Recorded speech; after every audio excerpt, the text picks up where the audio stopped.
दृश्य आहेत अर्थसंकल्पीय अधिवेशनासाठी पंतप्रधान नरेंद्र मोदी सोबत राष्ट्रपती रामनाथ कोविंद आता थोड्याच वेळात संसदेमध्ये राष्ट्रपतींचं अभिभाषण होणार आहे आणि त्यासाठी संसदेकडे रवाना होताना पंतप्रधान नरेंद्र मोदी आणि राष्ट्रपती रामनाथ कोविंद आजपासून संसदेचं अर्थसंकल्पीय अधिवेशन सुरू होत आहे आणि या अर्थसंकल्पीय अधिवेशनाची सुरुवात राष्ट्रपतींच्या अभिभाषणाने होईल। बरोबर सकाळी 11 वाजता संसदेचं कामकाज सुरू होईल आणि सुरुवातीलाच राष्ट्रपतींचं अभिभाषण होणार आहे। त्यानंतर मग संसदेचं कामकाज सुरू होईल। त्यापूर्वीची ही दृश्य आहेत संसद भवनामध्ये प्रवेश करताना पंतप्रधान नरेंद्र मोदी आणि राष्ट्रपती रामनाथ कोविंद। उद्या संपूर्ण देशाचा अर्थसंकल्प अर्थमंत्री मांडतील। या अर्थसंकल्पीय अधिवेशनाला आजपासून सुरुवात होते। 11 फेब्रुवारीपर्यंत हे अधिवेशन चालणार आहे। या अधिवेशनाची सुरुवात राष्ट्रपतींच्या अभिभाषणाने। भव्य केंद्रीय कक्ष जहां संसद के दोनों सदनों के तमाम सदस्य मौजूद रहते हैं। बेहद अनोखा अवसर, ऐसे मौके बेहद कम आते हैं जब दोनों सदनों के सदस्य एक साथ जुटते हैं। और कोविड काल है और कोविड काल की परिस्थितियों को देखते हुए भी इस बार संसद सत्र में कई बदलाव किए गए हैं।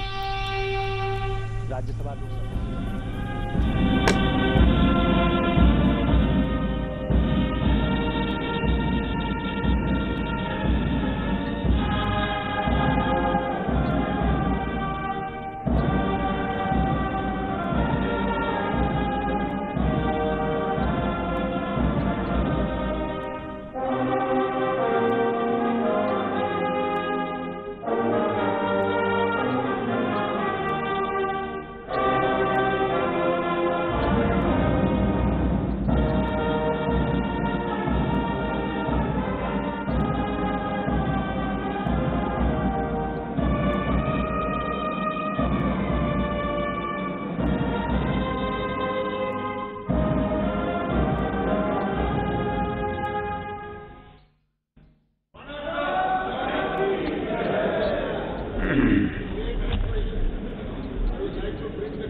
हे थेट दृश्य संसदेतली राष्ट्रगीताने सुरुवात झाली आहे। कोरोना वायरस से उत्पन्न वैश्विक महामारी का यह तीसरा वर्ष है। इस दौरान हमने भारत के लोगों की लोकतांत्रिक मूल्यों में अगाध आस्था, अनुशासन और कर्तव्यपरायणता को और मजबूत होते देखा है। आज जब भारत अपनी आज़ादी के 75 वर्ष पर अमृत महोत्सव मना रहा है, तब प्रत्येक भारतवासी की यह संकल्प शक्ति भारत के उज्जवल भविष्य के लिए असीम विश्वास पैदा करती है। इसी विश्वास के साथ मैं संसद भवन के इस ऐतिहासिक सेंट्रल हॉल से प्रत्येक भारतवासी का अभिनंदन करता हूं। मैं आज संसद के इस समवेत सत्र में देश के उन लाखों स्वाधीनता सेनानियों को नमन करता हूं जिन्होंने अपने कर्तव्यों को सर्वोच्च प्राथमिकता दी और भारत को उसके अधिकार दिलाए। आज़ादी के इन 75 वर्षों में देश की विकास यात्रा में अपना योगदान देने वाले सभी महानुभावों का भी मैं श्रद्धापूर्वक स्मरण करता हूँ। अमृत महोत्सव के इस कालखंड में देश की महान विभूतियों से जुड़े विशेष अवसर भी सभी देशवासियों को प्रेरणा दे रहे हैं। गुरु तेग बहादुर जी का 400वां प्रकाश वर्ष पर्व, श्री अरविंदो की 150वीं जन्म जयंती, V.O. चिदम्बरम पिल्लई का 150वां जन्म वर्ष और नेताजी सुभाष चंद्र बोस की 125वीं जन्म जयंती जैसे पुण्य अवसरों को मेरी सरकार पूरी भव्यता के साथ मना रही है। सरकार ने इस वर्ष से गणतंत्र दिवस समारोह को नेताजी की जयंती पर 23 जनवरी से ही मनाने की शुरुआत की है। मेरी सरकार मानती है कि अतीत को याद रखना तथा उससे सीख लेना देश के सुरक्षित भविष्य के लिए बहुत ही जरूरी है। साहिबजादों के बलिदान की स्मृति में 26 दिसंबर को वीर बाल दिवस की घोषणा एवं 14 अगस्त को विभाजन विभीषिका स्मृति दिवस इसी सोच का परिचायक है। सरकार ने भगवान बिरसा मुंडा को श्रद्धांजलि स्वरूप उनके जन्म दिवस 15 नवंबर को जनजातीय गौरव दिवस के रूप में मनाने का भी निर्णय लिया। माननीय सदस्यगण, आजादी का अमृत महोत्सव हम सभी भारतीयों के लिए अगले 25 वर्षों के संकल्पों को आकार देने का पवित्र अवसर है। मेरी सरकार सबका साथ, सबका विकास, सबका विश्वास और सबका प्रयास के मंत्र पर चलते हुए अगले 25 वर्षों के लिए मजबूत बुनियाद पर तेजी से काम कर रही है। इस बुनियाद का सबसे महत्वपूर्ण संकल्प एक सर्वसमावेशी, सर्वहितकारी, सशक्त भारत का निर्माण और देश की आत्मनिर्भरता है। कोरोना के इस कठिन समय की चुनौतियों ने देशवासियों को अपने लक्ष्यों को जल्द से जल्द प्राप्त करने के लिए प्रेरित किया है। माननीय सदस्यगण, कोरोना महामारी ने पूरी दुनिया को प्रभावित किया है और भारत में भी हमारे बहुत से अपनों को हमसे छीना है। इन परिस्थितियों में केंद्र से लेकर राज्यों तक हमारी सभी सरकारों, स्थानीय शासन और प्रशासन, हमारे डॉक्टर्स, नर्सेज और हेल्थ वर्कर्स, हमारे वैज्ञानिकों और उद्यमियों सभी ने एक टीम के रूप में काम किया है।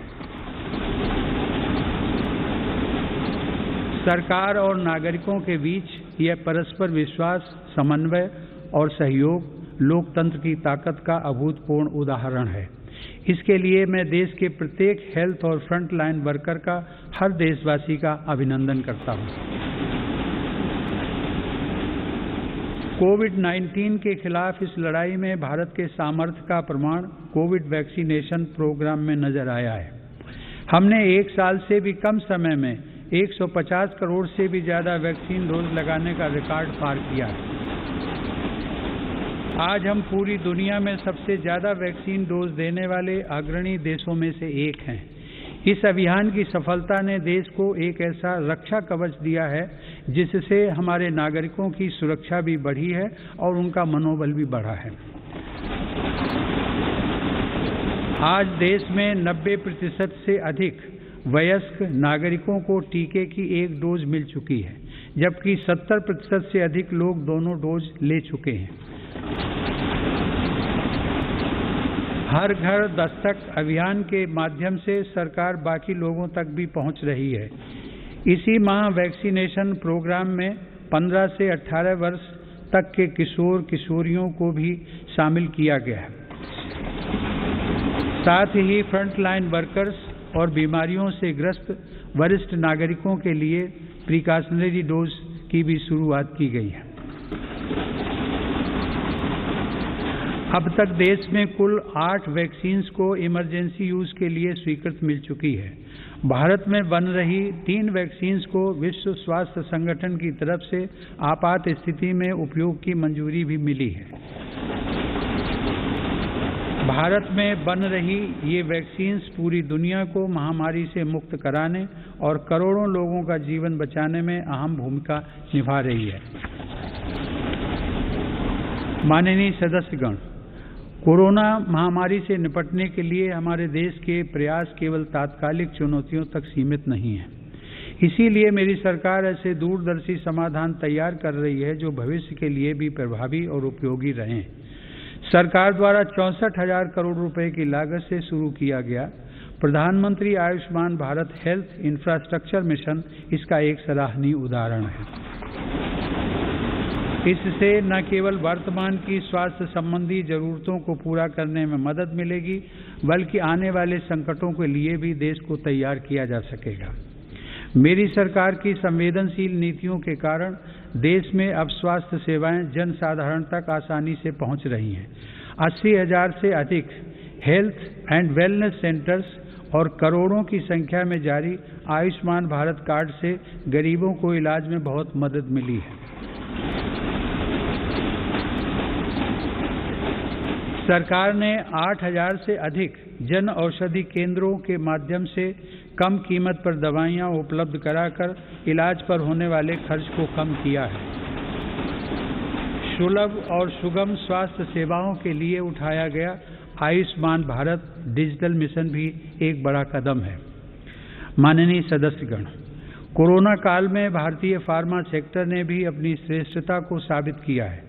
वर्तमान समय में भारतीय फार्मा कंपनियों के उत्पाद 180 से ज्यादा देशों में पहुंच रहे हैं।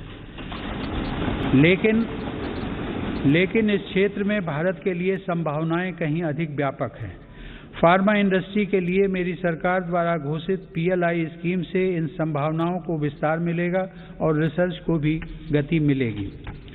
सरकार द्वारा किए गए प्रयासों के परिणाम स्वरूप योग, आयुर्वेद एवं पारंपरिक चिकित्सा पद्धतियों की लोकप्रियता लगातार बढ़ रही है। वर्ष 2014 में देश से 6,600 करोड़ रुपए के आयुष उत्पादों का निर्यात होता था, जो आज बढ़कर 11,000 करोड़ रुपए से अधिक हो गया है। दुनिया के सबसे पहले WHO global centre of traditional medicine की स्थापना भी भारत में होने जा रही है।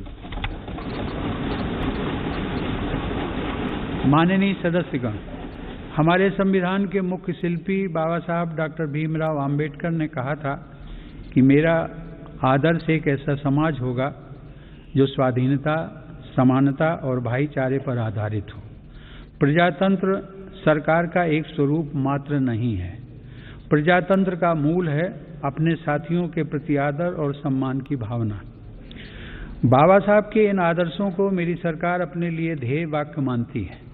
मेरी सरकार की आस्था अंत्योदय के मूल मंत्र में है, जिसमें सामाजिक न्याय भी हो, समानता भी हो, सम्मान भी हो और समान अवसर भी हो। इसीलिए आज सरकार की नीतियों में गांव, गरीब, पिछड़े, अनुसूचित जाति एवं जनजातियों को सर्वोच्च प्राथमिकता दी जा रही है। हाल के वर्षों में पद्म पुरस्कारों के चयन में भारत की यह भावना भली भांति झलकती है। विविधता से भरे भारत में देश के कोने कोने में समर्पित जीवन जीने वाले लोग राष्ट्र सेवा में जुटे हुए हैं। उनमें भारत की शक्ति के दर्शन होते हैं। माननीय सदस्यगण, कोरोना के इस महासंकट में हमने बड़े बड़े देशों में खाद्यान्न की कमी और भूख की परेशानी देखी है, लेकिन मेरी संवेदनशील सरकार ने इस बात का पूरा प्रयास किया कि 100 साल के इस सबसे बड़े संकट में कोई गरीब भूखा न रहे। प्रधानमंत्री गरीब कल्याण अन्न योजना के अंतर्गत मेरी सरकार सभी गरीबों को हर महीने मुफ्त राशन दे रही है।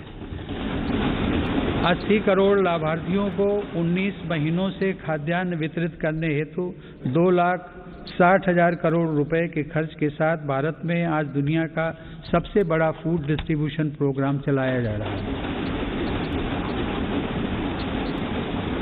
वर्तमान परिस्थितियों को देखते हुए पूरी संवेदनशीलता के साथ मेरी सरकार ने इस योजना को मार्च 2022 तक बढ़ा दिया है। कोरोना काल में गरीब के स्वाभिमान और उसके रोजगार की रक्षा करने के लिए सरकार प्रधानमंत्री स्वनिधि योजना भी चला रही है। यह योजना हमारे रेहड़ी पटरी वाले भाइयों बहनों के लिए बहुत सहायक सिद्ध हो रही है। इस योजना के तहत अब तक 28 लाख रेहड़ी पटरी वालों को 2900 करोड़ रुपए से ज्यादा की धनराशि जारी की गई। सरकार अब इन स्ट्रीट वेंडर्स को ऑनलाइन फूड डिलीवरी करने वाली कंपनियों के साथ भी जोड़ रही है। श्रमिकों के हितों की रक्षा के लिए सरकार ने ई-श्रम पोर्टल भी शुरू किया है, जिससे अब तक 23 करोड़ से अधिक श्रमिक जुड़ चुके हैं। जनधन आधार मोबाइल अर्थात जैम ट्रिनिटी को मेरी सरकार ने जिस तरह नागरिक सशक्तिकरण से जोड़ा है, उसका प्रभाव भी हम लगातार देख रहे हैं। 44 करोड़ से अधिक गरीब देशवासियों के बैंकिंग सिस्टम से जुड़ने के कारण महामारी के दौरान करोड़ों लाभार्थियों को सीधे कैश ट्रांसफर का लाभ मिला है। डिजिटल इंडिया और डिजिटल इकोनॉमी के बढ़ते प्रसार के संदर्भ में देश के यूपीआई प्लेटफॉर्म की सफलता के लिए भी मैं सरकार के विजन की प्रशंसा करूंगा। दिसंबर 2021 में देश में 8 लाख करोड़ रुपए से ज्यादा का लेन देन यूपीआई के माध्यम से हुआ है। यह इस बात का उदाहरण है कि हमारे देश में जन सामान्य द्वारा बदलाव और तकनीक को बहुत तेजी से अपनाया जा रहा है। माननीय सदस्यगण, मेरी सरकार मूलभूत सुविधाओं को गरीब के सशक्तिकरण और गरीब की गरिमा बढ़ाने का माध्यम मानती है। पिछले वर्षों के अनवरत प्रयासों से प्रधानमंत्री आवास योजना में अब तक 2 करोड़ से अधिक पक्के घर गरीबों को मिल चुके हैं। प्रधानमंत्री आवास योजना ग्रामीण के तहत गत 3 वर्षों में करीब 1.5 लाख करोड़ रुपए की लागत से 1 करोड़ 17 लाख घर स्वीकृत किए गए हैं। हर घर जल पहुंचाने के उद्देश्य से शुरू किए गए जल जीवन मिशन ने लोगों के जीवन में बड़ा बदलाव लाना शुरू कर दिया है। महामारी की बाधाओं के बावजूद करीब 6 करोड़ ग्रामीण घरों को पेयजल के कनेक्शन से जोड़ा गया है। इसका बहुत बड़ा लाभ हमारे गांव की महिलाओं, बहनों, बेटियों को हुआ है। ग्रामीण क्षेत्रों में लोगों को उनकी संपत्ति के दस्तावेज देने के लिए शुरू की गई स्वामित्व योजना भी एक असाधारण प्रयास है। इस योजना के तहत अब तक 27,000 गांवों में 40 लाख से अधिक प्रॉपर्टी कार्ड दिए जा चुके हैं। ये प्रॉपर्टी कार्ड न केवल विवादों को रोकने में सहायक हैं, बल्कि गांव के लोगों को बैंकों से मदद मिलना भी आसान हो रहा है। माननीय सदस्यगण, मेरी सरकार ग्रामीण अर्थव्यवस्था और देश के किसानों को सशक्त बनाने के लिए निरंतर काम कर रही है। वैश्विक महामारी के बावजूद साल 2020-21 में हमारे किसानों ने 30 करोड़ टन से अधिक खाद्यान्न और 33 करोड़ टन से अधिक बागवानी उत्पादों की पैदावार की। सरकार ने रिकॉर्ड उत्पादन को ध्यान में रखते हुए रिकॉर्ड सरकारी खरीद की है। रबी की फसल के दौरान 433 लाख मीट्रिक टन गेहूं की खरीद की गई, जिससे लगभग 50 लाख किसानों को सीधा फायदा पहुंचा है। खरीफ की फसल के दौरान रिकॉर्ड लगभग 900 लाख मीट्रिक टन धान की खरीद की गई, जिससे 1 करोड़ 30 लाख किसान लाभान्वित हुए। सरकार के प्रयासों से देश का कृषि निर्यात भी रिकॉर्ड स्तर पर बढ़ा है। वर्ष 2020-21 में कृषि निर्यात में 25% से अधिक की वृद्धि दर्ज की गई। यह निर्यात लगभग 3 लाख करोड़ रुपए पहुंच गया है। हार्टिकल्चर और शहद उत्पादन भी किसानों के लिए आमदनी के नए स्रोतों और बाजार तक उनकी बढ़ती पहुंच के महत्वपूर्ण माध्यम हैं। शहद उत्पादन को प्रोत्साहन देने से वर्ष 2020-21 में देश का शहद उत्पादन 1,25,000 मीट्रिक टन तक पहुंच गया है, जो कि 2014-15 की तुलना में करीब 55% ज़्यादा है। 2014-15 की तुलना में शहद की निर्यात मात्रा में भी 102% से ज़्यादा की वृद्धि दर्ज की गई है। किसानों को उनकी फसल के अधिक दाम मिले, इसके लिए उनके उत्पादों का सही बाजार तक पहुंचना जरूरी होता है। इस दिशा में सरकार ने किसान रेल सेवा शुरू करते हुए किसानों के लिए खुशहाली के नए रास्ते खोलने का काम किया है। कोरोना काल में भारतीय रेल ने सब्जियों, फलों तथा दूध जैसी जल्दी खराब होने वाली खाद्य सामग्री के परिवहन के लिए 150 से अधिक मार्गों पर 1900 से ज़्यादा किसान रेल चलाई और करीब 6 लाख मीट्रिक टन कृषि उत्पादों की ढुलाई की। यह इस बात का उदाहरण है कि अगर सोच नई हो तो पुराने संसाधनों से भी नए रास्ते बनाए जा सकते हैं। माननीय सदस्यगण, कृषि क्षेत्र में देश की सतत सफलता और बढ़ते सामर्थ्य का सबसे बड़ा श्रेय मैं देश के छोटे किसानों को देना चाहता हूं। देश के 80% किसान छोटे किसान ही हैं, जिनके हितों को मेरी सरकार ने हमेशा केंद्र में रखा है। प्रधानमंत्री किसान सम्मान निधि के माध्यम से 11 करोड़ से अधिक किसान परिवारों को 1,80,000 करोड़ रुपए दिए गए हैं।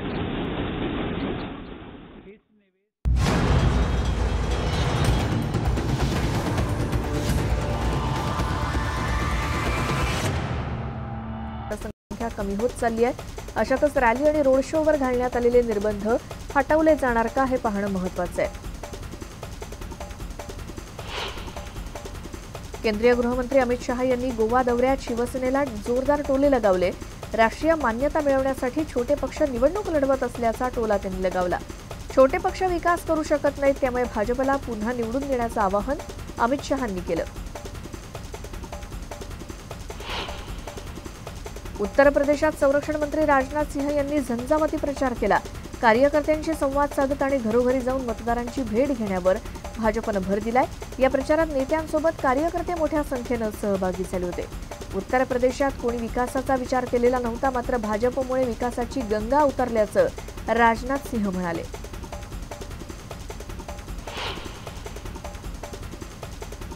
उत्तर प्रदेशासह 5 राज्यांच्या विधानसभा निवडणुकांची घोषणा झाली। अशातच शेतकरी संघटनेनं मोठी घोषणा केली असून शेतकरी संघटना केंद्र सरकार विरोधात पुन्हा एकदा आंदोलनाला आजपासून सुरुवात करते।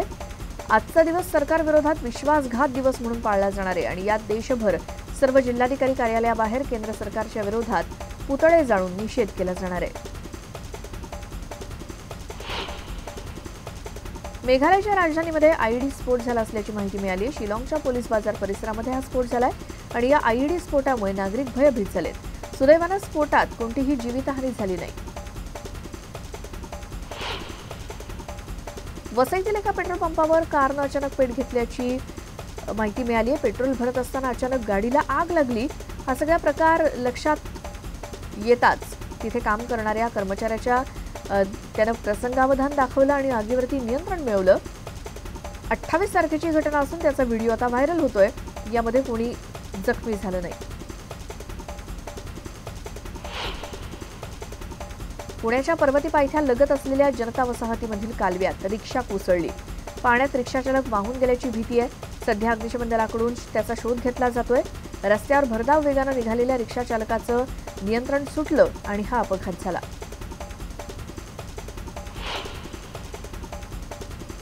कौटुंबिक वादातून गडचिरोली जिल्हा पोलीस मुख्यालयात कार्यरत महिला पोलीस शिपायानं आत्महत्या केली। प्रणाली काटकर या महिलेचं नाव असून त्यांनी विष प्राशन करून आत्महत्या केल्याची बाब समोर आली आहे। प्रणाली यात मागील 7 ते 8 वर्षापासून गडचिरोली पोलीस दलात कार्यरत होत्या। त्यांचे पती संदीप पराते याच्यासोबत वारंवार खटके उडायचे। हा वाद विकोपाला गेल्यानं प्रणाली यांनी विष प्राशन केलं। 50,000 लाईक्स मिळावेत म्हणून इंस्टाग्रामवरती अश्लील भाषेत शिवीगाळ करत असल्याचा व्हिडिओ करणं एका तरुणीच्या चांगलं संकट आलंय। साक्षी महाले नावाच्या एका पिंपरी चिंचवडच्या स्वयंघोषित लेडी डॉन आणि तिच्या इतर साथीदारांविरोधात पोलिसांनी गंभीर गुन्हे दाखल केलेत। कल्याण कोळसेवाडी पोलीस ठाण्याच्या हद्दीमध्ये एका 16 वर्षीय अल्पवयीन मुलीवर तिच्या बापाकडून आणि भावाकडून अत्याचार झाल्याची धक्कादायक घटना घडली आहे। गेल्या काही महिन्यांपासून हे दोघे तिच्यावरती अत्याचार करायचे, मात्र 2 दिवसांपूर्वी एका क्षुल्लक कारणावरून बापानं अल्पवयीन मुलीला अंगावरचे कपडे काढून बेदम मारहाण केली। शेजारच्या महिलेनं या मुलीला पोलीस ठाण्यात नेऊन तक्रार दाखल केली। या प्रकरणी पोलिसांनी दोघांवर गुन्हा दाखल करून अटक केली आहे।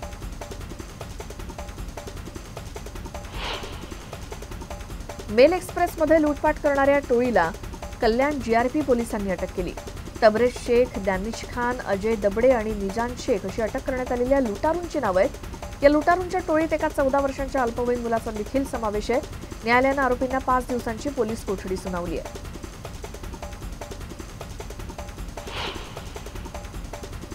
राज्यामध्ये कोरोनाच्या 22,444 इतक्या नवीन रुग्णांची नोंद झाली। एका दिवसात कोरोनामुळे 50 जणांचा मृत्यू झाला। महत्त्वाचं म्हणजे बाधित रुग्णांपेक्षा बरं झालेल्या रुग्णांची संख्या अधिक आहे। राज्यात काल दिवसभरात तब्बल 39,015 रुग्ण कोरोनामुक्त झाले।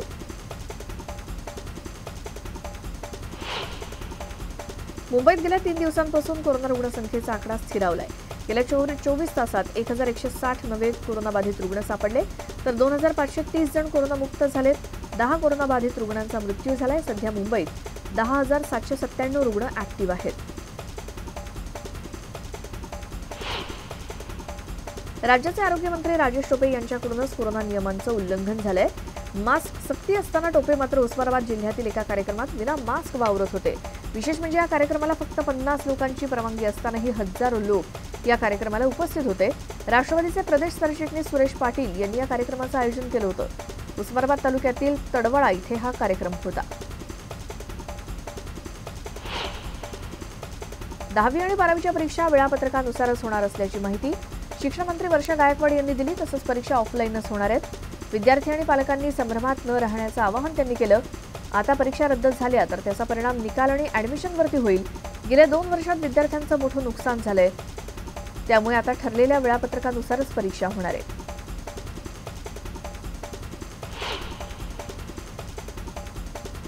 सिंधुदुर्गात आजपासून 1ली ते 12वी पर्यंतच्या शाळा पुन्हा सुरू होत आहेत। या संदर्भातले आदेश शिक्षणाधिकारी मुस्ताक शेख यांनी दिले।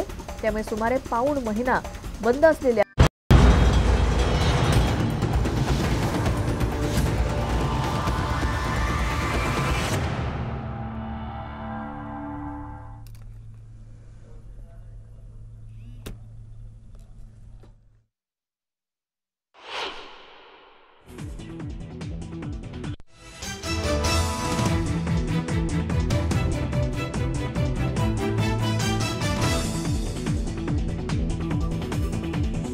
ती म्हणजे सिंधुदुर्गातील संतोष परब हल्ल्याप्रकरणी नितेश राणेंच्या अर्जावरती सुनावणीला सुरुवात झाली आहे। सरकारी आणि राणेंचे वकील कोर्टामध्ये हजर असून दोन्ही बाजूने हा युक्तिवाद सुरू आहे।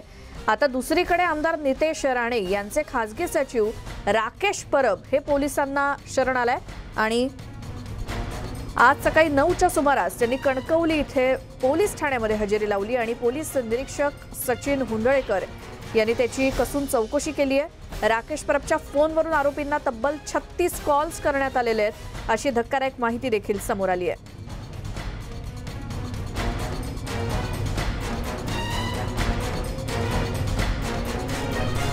त्यामुळे नितेश राणे यांना दिलासा मिळणार का हा एक महत्त्वाचा प्रश्न आहे आणि नितेश राणेंच्या अर्जावरती म्हणजेच रेट पिटिशनवरती आता सुनावणीला सुरुवात झाली आहे। कारण याआधी जेव्हा सुनावणी झालेली होती तेव्हा सरकारी वकील ॲडव्होकेट प्रदीप घरत हे या सुनावणीला अनुपस्थित होते आणि त्यामुळे ही सुनावणी आता सोमवारपर्यंत पुढे ढकलण्यात आलेली होती। त्यालाच आता सुरुवात झालेली आहे। तर पोलीस स्टेशनच्या बाहेरून या सगळ्याचा आढावा घेतलाय आमचे प्रतिनिधी विशाल रेवडेकर यांनी। आहे कणकवली पोलीस स्टेशनच्या आवारामध्ये आणि या ठिकाणी आपण पाहू शकतो की आमदार नितेश राणे यांचे स्वीय सहाय्यक यांच्यावर संशयित म्हणून गुन्हा दाखल आहे या पोलीस स्टेशनमध्ये आणि परब यांच्यावर हल्ल्याप्रकरणी संतोष परब यांच्यावर जो हल्ला झाला होता जिल्हा बँकेच्या निवडणुकीच्या दरम्यान त्या प्रकरणात मुख्य संशयित आरोपी म्हणून राकेश परब यांचं देखील नाव आहे। 38 कॉल जे आहेत ते राकेश परब यांच्या मोबाईलवरून सचिन सातपुते यांना झाले होते आणि चौकशी दरम्यान हे उघड झालं होतं। सरकारी वकील प्रदीप घरत यांच्या म्हणण्यानुसार राकेश परब यांच्या फोनचे संपूर्ण डिटेल्स घेणं गरजेचं होतं। त्याचप्रमाणे नितेश राणे यांच्या पूर्ण जो संभाषण असतं दिवसभरातलं ते जास्तीत जास्त संभाषण हे नितेश राणे यांचं संभाषण राकेश परब यांच्याच मोबाईलवरून होत असतं आणि त्याचा कुठेतरी ही भाग या केसमध्ये जोडला गेला होता आणि त्याच अनुषंगाने राकेश परब यांना देखील संशयित आरोपी म्हणून ताब्यात घेण्यास अटक सत्र सुरू होतं। मात्र अज्ञातवासात असल्यामुळे राकेश परब अद्यापपर्यंत मिळून आलेले नव्हते आणि काही वेळापूर्वी राकेश परब जे आहेत हे कणकवली पोलीस स्टेशनच्या हद्दीत कणकवली पोलीस स्टेशनमध्ये हजर झालेले आहेत। एकूणच या तपासाला कुठेतरी एक वेगळं वळण लागतंय आणि यातून आमदार नितेश राणे यांना कुठेतरी दिलासा मिळतो की त्यांच्या अडचणीत वाढ होते हे मात्र पाहणं औत्सुक्याचं ठरणार आहे। विशाल रेवडेकर, न्यूज 18 लोकमत, सिंधुदुर्ग। सिंधुदुर्गच्या सत्र न्यायालयामध्ये सुनावणीला सुरुवात झाली आहे आणि आमचे प्रतिनिधी विशाल रेवडेकर या सगळ्या घडामोडींकडे लक्ष ठेवून आहेत आणि आपल्या सोबत देखील जोडले गेलेत। विशाल, काय सगळे अपडेट्स? निश्चितपणे आता आपण काही वेळापूर्वी जर पाहिलं तर जिल्ह्यातल्या ज्या अटक सत्राच्या जी घडामोड आहे याला सुरुवात होते। राकेश परब जे आहेत नितेश राणे यांचे स्वीय सहाय्यक यांना आता काही वेळात अटक होण्याची देखील शक्यता आहे किंवा पोलीस ताब्यात घेऊन न्यायालयात हजर करतील। त्यानंतर त्यांच्या पोलीस कस्टडी त्यांना काय पोलीस कस्टडी मिळते की न्यायालयीन कोठडी मिळते हे औत्सुक्याचं ठरणार आहे। त्याचप्रमाणे जिल्हा कोर्टामध्ये नितेश राणे हे देखील हजर झालेले आहेत। त्यांचे बंधू निलेश राणे हे देखील त्यांच्यासोबत जिल्हा न्यायालयात हजर झालेले आहेत। वकिलांची फौज देखील त्या ठिकाणी आहे. सरकारी वकील प्रदीप घरत हे देखील त्या ठिकाणी उपस्थित राहिलेले आहेत. त्यामुळे आता त्या सुनावणीकडे देखील रिट पिटिशन जो फेरविचार करावा नितेश राणे यांच्या अर्जावर ही आता सुनावणी होणार आहे. आणि त्यानंतर जरी ही अर्ज कोर्टाने फेटाळला तरी देखील पुढील काही दिवस हे सर्वोच्च न्यायालयाचे एक कवच नितेश राणे यांच्या सोबत असल्यामुळे नितेश राणेंना तुर्तास तरी एक दिलासा आहे. मात्र राकेश परब जे आहेत यांना काही वेळात कणकवली न्यायालयात हजर करतील अशी एक माहिती आपल्याला मिळते. बरोबर. विशाल, एकतर नारायण राणे स्वतः संसदेच्या अधिवेशनामध्ये आहेत, त्यातच नितेश राणेच्या खासगी सचिवांनी सुद्धा पोलिसांना सरेंडर केलंय किंवा शरण आलंय. यानंतर आता नितेश राणे यांच्या समोर एक प्रश्नचिन्ह किंवा कुठेतरी धाकधूक असणार आहे का? ज्या पद्धतीत काही वेळापूर्वी नितेश राणे हे जिल्हा सत्र न्यायालयात हजर झाले तर त्यांच्या चेहऱ्यावर जे हास्य होतं त्याच्यावरून कुठेतरी वाटतंय की कुठेतरी त्यांना एक दिलासा मिळेल अशी एक आशा आहे असं म्हणावं लागेल. त्याचप्रमाणे नितेश राणे यांचे वकील जे देखील आहेत संग्राम देसाई यांच्या कार्यकर्तृत्वावर एक त्यांचा ठाम विश्वास आहे. अगदी राणेंचे जवळचे वकील म्हणून ओळखले जातात आणि जिल्ह्याच्या या न्यायालयाच्या चौकडीत त्यांचा मोठा हातखंडा आहे. त्यामुळे कुठेतरी नितेश राणे यांना एक दिलासा मिळतोय का असा एक भास असा म्हणावा लागेल. मात्र एकूणच काही वेळातच हे चित्र आहे हे न्यायालयाच्या निकालानंतर स्पष्ट होईल. जी विशाल, धन्यवाद या सगळ्या माहितीसाठी. आता मात्र नेमकी सुनावणी कशी होते आणि त्यानंतर काय कोर्ट सांगतंय या संदर्भात देखील अपडेट आपण घेत राहूच. या सगळ्या घडामोडींकडे असेच लक्ष ठेवून राहा. नितेश राणे आणि निलेश राणे हे कोर्टामध्ये पोहोचलेले आहेत आणि आता सुनावणीला सुरुवात झालेली आहे.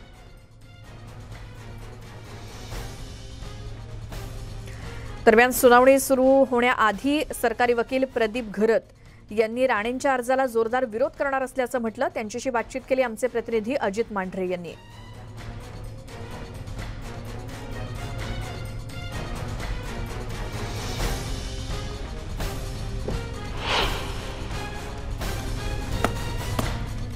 प्रदीप घरत साहेब गेल्या वेळी जामीन अर्ज केला होता, आज त्याच्यावर सुनावणी आहे. आपला नेमका पक्ष काय असेल?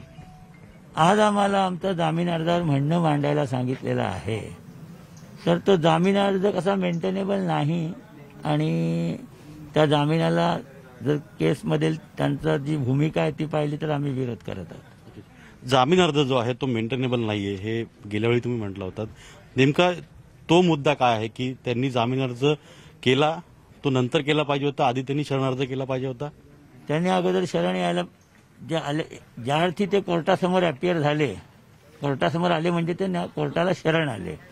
परंतु एक औपचारिकता म्हणून त्यांनी न्यायालयासमोर मी शरण येत आहे, आम्हाला ताब्यात घ्यावे अशी अर्ज करायला पाहिजे होता. परंतु त्यांनी तसं काही केलेलं नाही. त्यांनी प्रत्यक्ष ते आले फक्त आणि त्यांनी जामिनाचा अर्ज दिला. जामीन अर्ज जो आहे या जामीन अर्जाला आपला नेमका आज कशा पद्धतीने विरोध असेल, आपला युक्तिवाद काय असेल साधारण? नाही, युक्तिवाद मी आता आपल्याला सांगू शकत नाही. मी न्यायालयातनं बाहेर आलो की युक्तिवाद काय तो आपल्याला सांगेल. जामीन अर्जाला विरोध होईल आपला? जामीन अर्जाला आमचा विरोध असेल. जामीन अर्जाला विरोध करण्यात येणार आहे आणि सुनावणी जी थोड्या वेळात सुरू होईल असं सांगितलं जाते. नितेश राणे हे देखील आता कोर्टामध्ये हजर झालेले आहेत आणि या सगळ्या पार्श्वभूमीवरती नितेश राणे यांना न्यायालय दिलासा देतं का त्यांच्या अडचणीत वाढ होतं हे थोड्याच वेळात स्पष्ट होईल. व्हिडिओ जर्नलिस्ट अरुण पेडणेकरसह अजित मांढरे, न्यूज 18 लोकमत, सिंधुदुर्ग. नितेश राणेंच्या जामीन अर्जावरती सिंधुदुर्ग सत्र न्यायालयामध्ये जी काही सुनावणी सुरू आहे याकडे आपलं लक्ष असेलच. एक छोटासा ब्रेक इथे घेतोय. तुम्ही पाहत राहा मुद्दा महाराष्ट्राचा.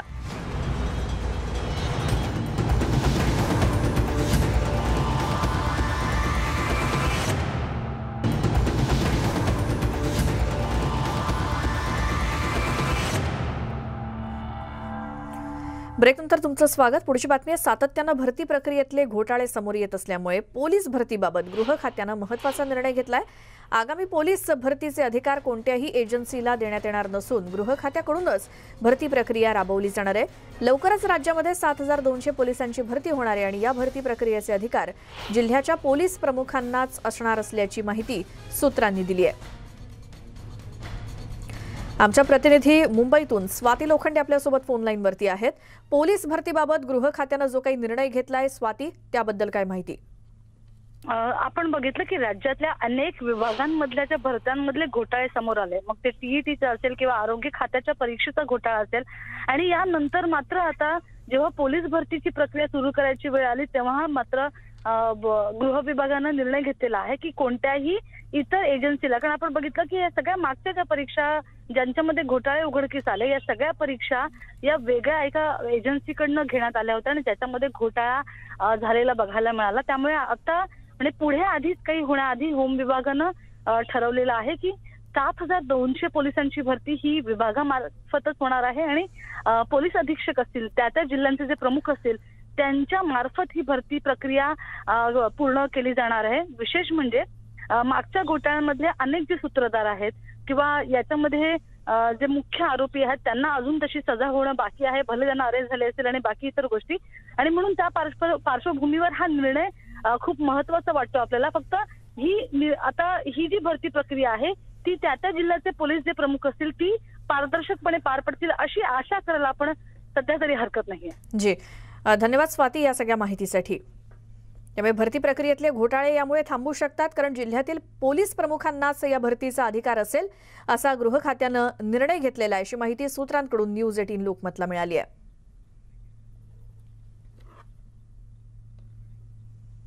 आणखी एक छोटासा ब्रेक घेऊन लगेचच परत येऊयात. तुम्ही पाहत राहा न्यूज 18 लोकमत.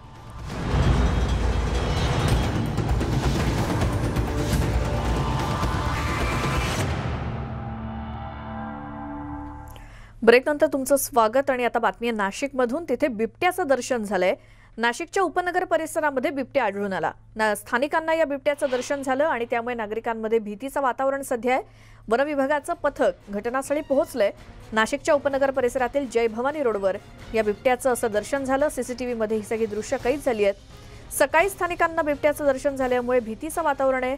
दहशतीत आहेत नागरिक सध्या आणि वन विभागाचं पथक घटनास्थळी पोहोचून त्यांच्याकडून बिबट्याचा शोध आता घेतला जातोय. नाशिकमधून आमचे प्रतिनिधी हेमंत बागुल आपल्यासोबत जोडले गेलेत. हेमंत, हा कोणता भाग आहे आणि जी सीसीटीव्ही मध्ये दृश्य कैद झाली आहेत जिथे बिबट्या वावरताना दिसतोय ती नेमके कोणत्या इमारतीचा भाग आहे की काय?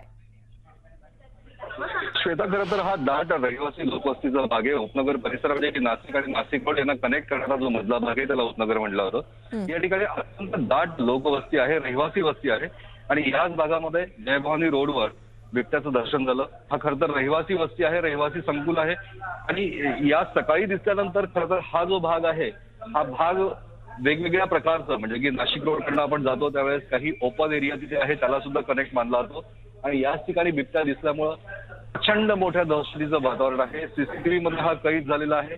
उपनगरचा जय भवानी रोड म्हणजे की दाट लोकवस्तीचा भाग आणि याच ठिकाणी बिबट्या जो आहे तो देवळालीकडनं आला असावा अशा प्रकारची शंका व्यक्त होत आहे. कारण याच ठिकाणी लष्कराचं केंद्र आहे आणि या ठिकाणी सातत्यानं बिबट्याचं दर्शन यापूर्वीही 3 वेळा झालंय. तसं बघितलं गेलं तर नाशिकच्या शहर भागामध्ये रहिवासी वस्तीमध्ये बिबट्या हा 3ऱ्यांदा आता दिसतोय. शोध सुरू आहे. वन विभागाचं पथक घटनास्थळी दाखल झालेलं आहे पण त्यानंतर मात्र अजूनपर्यंत बिबट्याचा मागणीस लागला नाहीये आणि याचमुळे दहशतीचं वातावरण आहे.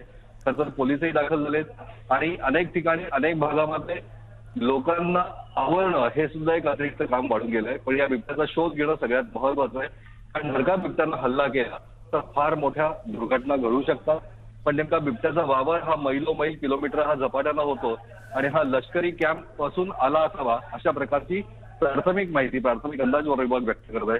पण अजूनपर्यंत बिबट्या हातात काही सापडला नाही. श्वेता, बरं, शोधण्याचं मोठं आव्हान आहेच, त्याचसोबत नागरिक सुद्धा भयभीत झालेले असणार आहेत.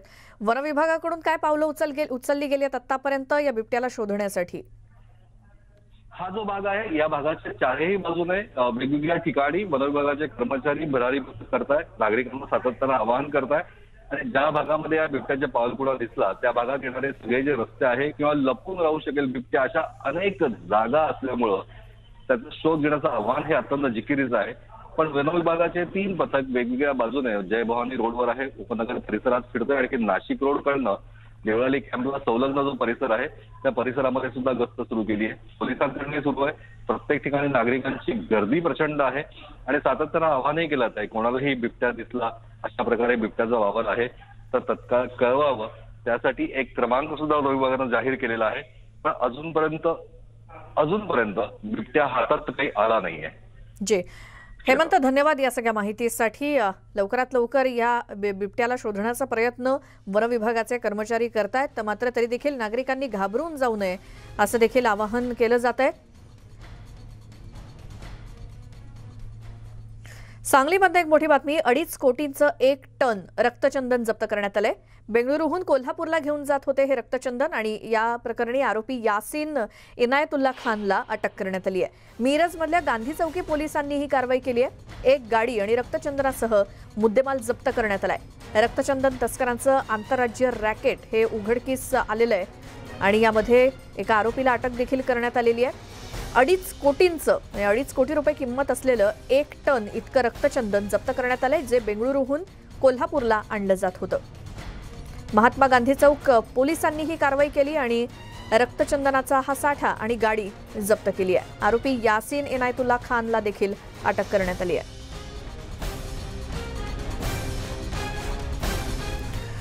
आणि या बातमीसोबतच वेळ झाली आहे मुद्दा महाराष्ट्राचा मध्ये इथेच थांबण्याची. ताज्या सगळ्या बातम्यांच्या अपडेट्ससाठी तुम्ही पाहत राहा न्यूज 18 लोकमत.